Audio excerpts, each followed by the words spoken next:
Pero ang tanong, nasusuklian ba ang kanyang pagsasakripisyo? Nitong nakaraang buwan, nakilala sa social media ang mga litrato ng isang matandang nagtitinda ng lollipop sa Angeles at sa San Fernando, Pampanga. Ang matandang ito may sukbit na tray na gawa sa styrofoam kung saan nakatusok ang kanyang mga lollipop. May dala-dala pa siyang malaking karton na puno rin ng paninda. Mahal, ito na ako. Tuwing umaga, kinukuha ni Lolo ang mga panindang lollipop sa kanyang kapitbahay. Isa-isa niyang itinutusok ang barbecue stick sa kanyang styro tray.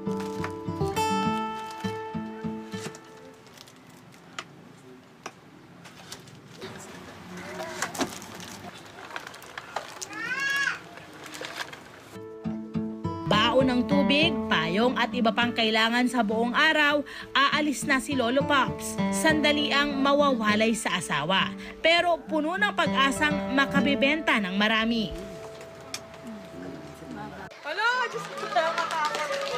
Siya si Lolo Lito, na ngayon kilala na bilang si Lolo Pops. Sa edad na 68, 8 taon na raw siyang nagbebenta ng lollipop para buhayin ang kanyang pamilya. Kaya po ginagawa ito. Kasi kahit sa mga asawa ko, dati ang pagmamahal ko sa kanya, isa lang. Nung ma-stroke siya, naging tatlong pagmamahal ko. Lalo ko siyang minahal ng todo. Lahat ng kinikita ko, minsan nagbibigay sa akin. Binibigyan ko ng swero ko, mahal. Ito, nabigyan ako.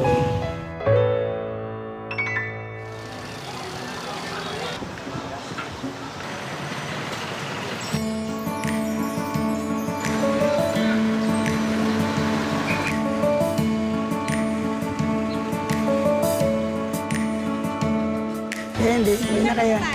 10, 10 pesos? 10 pesos? Bili na.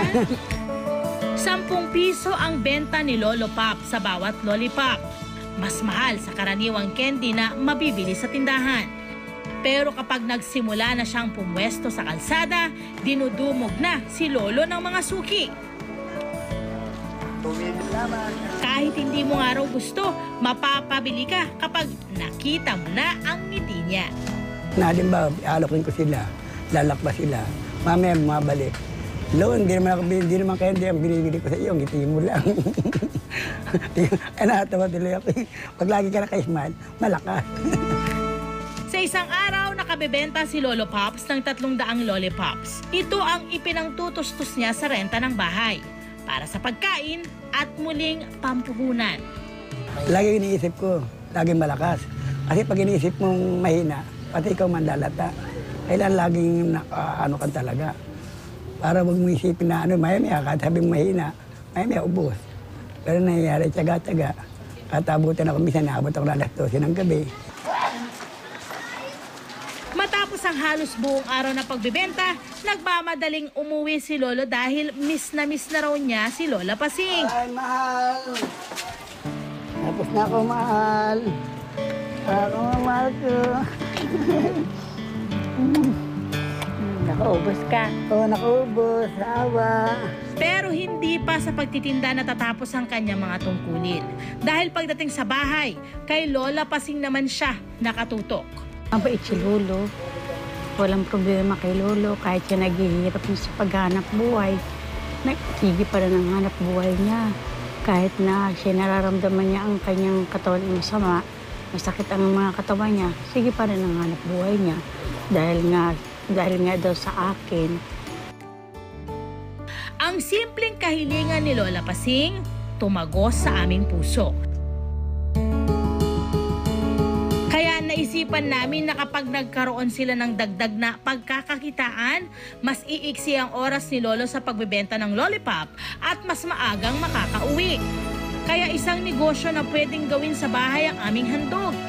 Pero para maisagawa ang sorpresa, kailangan munang maging libre ang araw ni Lolo. Ayan, sa mga oras na ito, pinagkakaguluhan si Lolo Pops ng mga estudyante. Ganyan daw yan lagi pag pumupesto siya riyan. Ang daming pumapalibot sa kanya para bumili ng lollipop. Matapos dumugin si Lolo, oras na para ihandog sa kanya ang aming sorpresa. Ito po,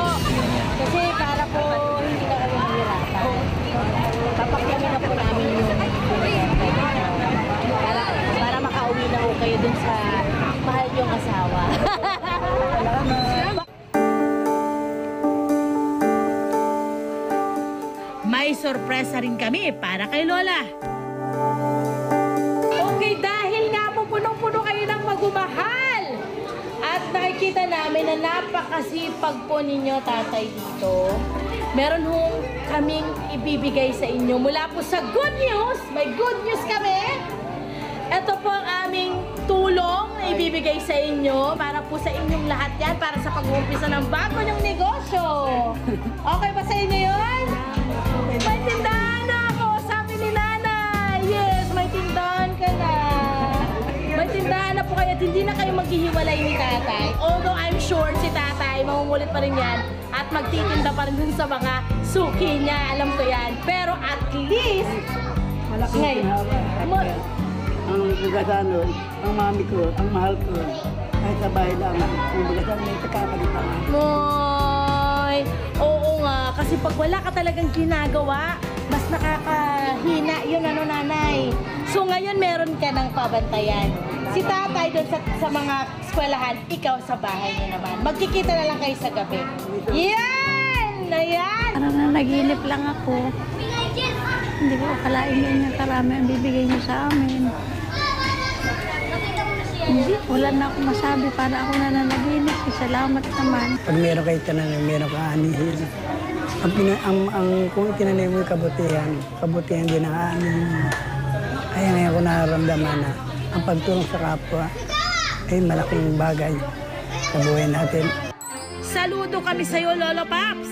Lalo kaming humanga sa wagas na pagmamahala ninyo ni Lola Pasing. Simple man ang aming handog, naway makatulong ito para hindi kayo magkahiwalay ng matagal sa araw-araw.